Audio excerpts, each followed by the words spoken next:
This is the theories video for the new main story Death and Rebirth. Just as I thought, the first two chapters are of Sylus's and the last two are of Zayne's. In this video I will talk about Sylus. After watching this you can watch the next video on Zayne.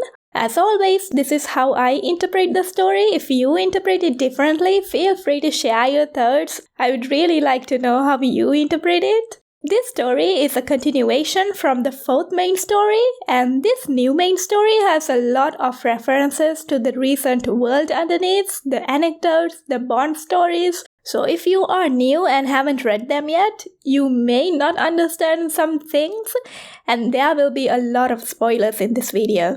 Chapter 1. Let me start with the description of this chapter. The ruins of Gaia Research Center, Charon. The Gaia Research Center.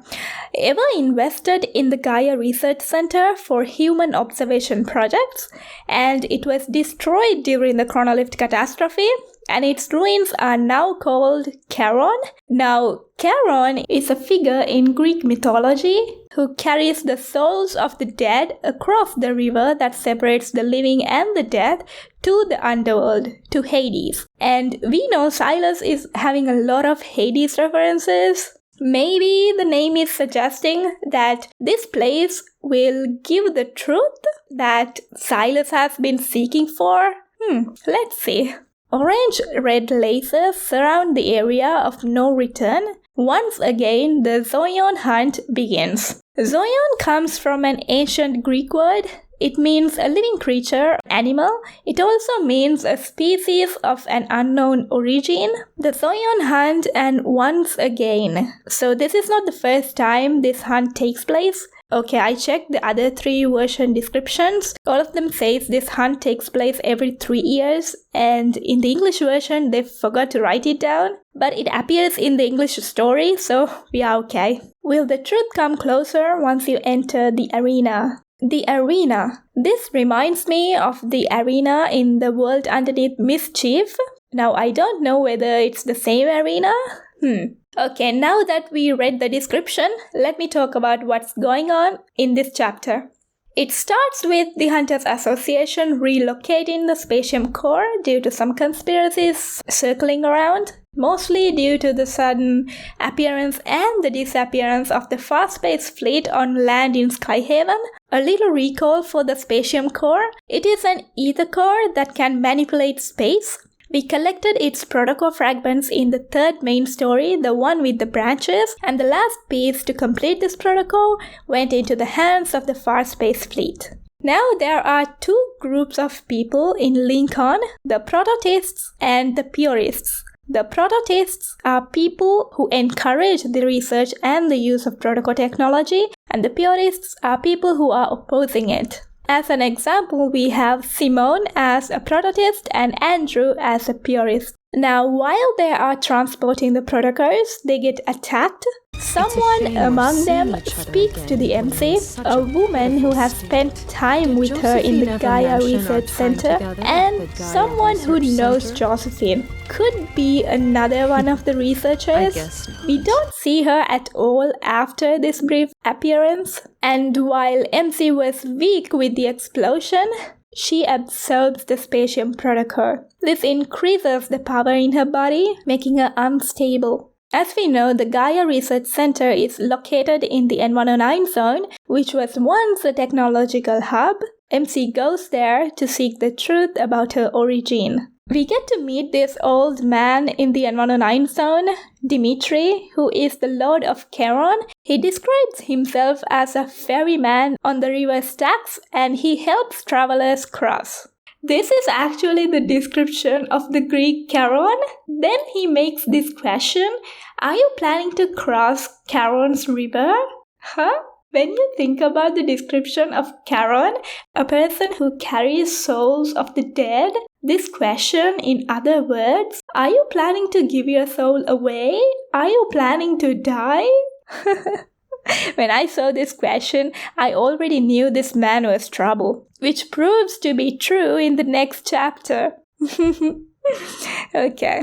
This man holds the Zoion hunt once every 3 years, a brutal gladiator battle until only one remains who is crowned as the winner, who gets one wish granted by the Lord of Charon. Reading these descriptions of the fights creeped me out. The N109 zone is the creepiest place in this game, other than the Everest Research Labs, of course. There are some masked mechanical figures from Ever that are trying to kill Sylus because, Sylus destroys their stuff and doesn't ever agree to their terms. They are using these antimatter weapons that nullify evil. Ever is getting more and more advanced in technology. They are becoming a real challenge now. The leader of the masked figures is an android, and all the masked figures were powered by this leader, and this leader's eye has protocol particles. Sylus and MC successfully take out all of them, and then she goes back to the Elysium. She finally gets to see the menu. The fact about the soul being 21 grams, I actually talked about this in my Sylus video when I was going through the world underneath Elysium. This is a clip from that video. Now, in this menu, we have these items. Pomegranate is associated to Sylus because we have a chat bubble of him with it. And this 10.5 grams of soul, I actually found out about an experiment where they found the weight of a soul is 21 grams. And so the 10.5 gram is the weight of half a soul. Sylus and MC carrying half a soul of each other. This is Sylus hinting to the MC that the person waiting for you is the person who shared half your soul with, assuming that she remembers their soul exchange. She didn't get to read it, but she wouldn't remember even if she read it because she has no memory. And she finally orders the sweet evil trap. I'm so happy that they added it in the main story. This menu was given only to a certain lady, and Ashley knows MC is that lady from their first meeting in the second main story. That is why she serves her the sweet evil trap. MC still doesn't know what that half soul means, but we know. Then she receives a few digits that can be inputted into a map that lets her find Sylus. Then we have the scene we've been waiting for. We don't know how many are still in hiding. What are the odds? With you, guaranteed victory. Hold on.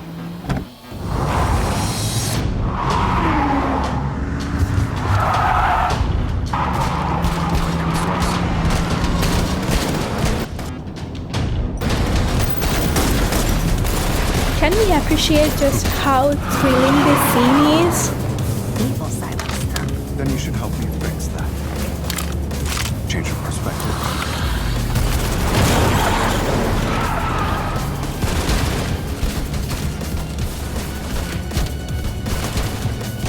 I'm charging extra for this.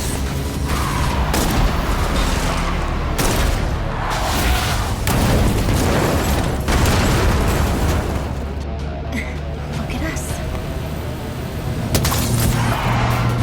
Sylus and MC are so badass. Someone's eager to die. The writers are tailoring the MC to that particular love interest in each story. It is so great. It's too late for regrets. Nice And after the scene, Sylus brute forces his way to enter the arena. Anyone ever told you that your driving stability needs some work? Any suggestions? And right below this arena, in the underground, is the Gaia Research Center. Then we have the second chapter. The description of the second chapter. The sign for the Unicorn research team points to the most prominent door at the end of the corridor. Now, the Unicorn research team is what Josephine, the grandma of the MC, belongs to. Unicorn was the name given to the little MC. The truth awaits, so near yet hesitation creeps in. Congratulations on regaining consciousness, Subject 001. How are you feeling today? Looks like we will learn more about the experiments done on us, on MC. I will only go through up to story 5 because after that it's Zayne's story, which will be in my other video. This chapter starts with MC in the underground Gaia Research Center. We see these named corridors, which is kind of hinting that Xavier, Zayne and Raphael were also test subjects. Now I want to talk about this a bit. There are many backtrackers and many Lemurians. So for sure, multiple people should have been experimented on. But this emissary of the divine, we know only one emissary of the divine, which is Zayne. We know this from his myth, Tower of Secrets. He is the foreseer, the emissary to Astra, a god. This will be explored more in the Zayne's chapters in my next video. And we know a lot of people are trying to catch Xavier. I actually think he is a successful experiment. What if Xavier is a successful experiment of advanced future ever? High IQ, strong evol, strong swordsmanship. He sounds like a weapon. I talked about this in my Xavier video. If you want, you can watch it. For Raphael, we know he is going after whoever catches or hurts Lemurians for experiments. And in the world underneath Long Lost Treasures, the one where he meets the Raincoat, there is a hint about this. The Raincoat thinks about the Ever's research samples. He kind of believes Raphael was also an Ever's test subject, and he asks Raphael whether he has an execution list. So, it could be that he was also one of them. And from the Abyss Walker myth, we learn that Raphael can only be caught if he wants to. I hope it applies to this timeline too, just like everything else. Maybe he wanted to be close to the MC. And this was before the chronolift catastrophe. So Raphael and Zayne were still young. Only Xavier was the same age as now because he's immortal. Now, their previous installment of the game, the famous Mr. Love Queen's Choice game, in that, all love interests in that story were test subjects. If they are following the same in Love and Deepspace, I think we can safely assume that these three were also test subjects. Let me know in the comments what you thought about this. I would love to read what you think about this. And then we see Dimitri's real colors. He was one of the unicorn researchers. He has been protecting the Gaia Research Center, waiting for her to return so that he can correct his mistakes by killing her. Just like the name of the story, from greatness to madness, he has gone insane.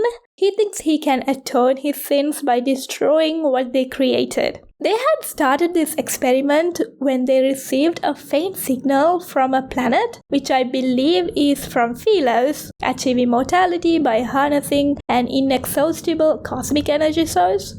They wanted to create something just like this. After many failed attempts, the energy manifested in a child's body in MCs. Her power is described as the energy of cosmos. And she has the power to destroy and rebuild everything on a whim? What kind of existence is she? Now, he is insane, yes, but I think he is telling everything that he knows. But the fact is, we cannot believe everything he says, mostly because even they, the researchers, do not know everything about her power. And of course, he wants to put an end to all of it. He wants to stop any more catastrophes from happening. He traps her in a collision chamber. When she almost died, we see this.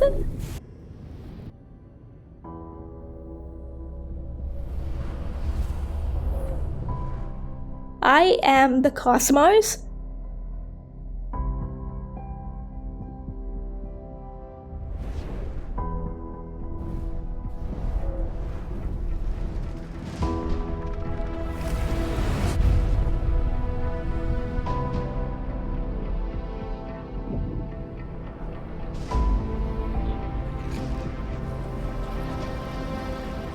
The one born from destruction, the Origo core.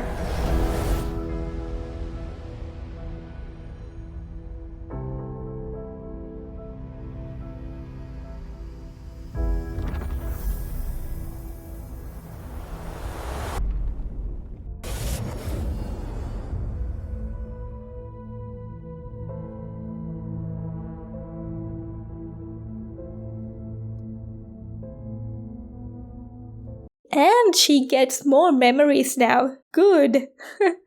Dimitri has also tried to kill us, the MC, when she was little in the same collision chamber, and Sylus has saved us back in the day? Huh? Oh my god. This is crazy.